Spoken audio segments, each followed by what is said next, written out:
É válido. Agora seria válido. Não é válido. Não, uma expressão assim, quando eu teve assim, até pode citar aí. Então, eu quando escolhi a escola secundária de Montepuez, lá no lar do estudante de Montepuez, eu fui a primeira pessoa. A fazer o quê? Inteligente, não? O meu, quando estava a dizer, Mas é válido. é válido. Eu fui válido.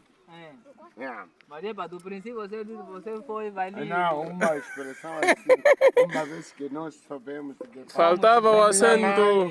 minha mãe não é. Somos imperfeitos, né? Pois, imperfeitos, sim.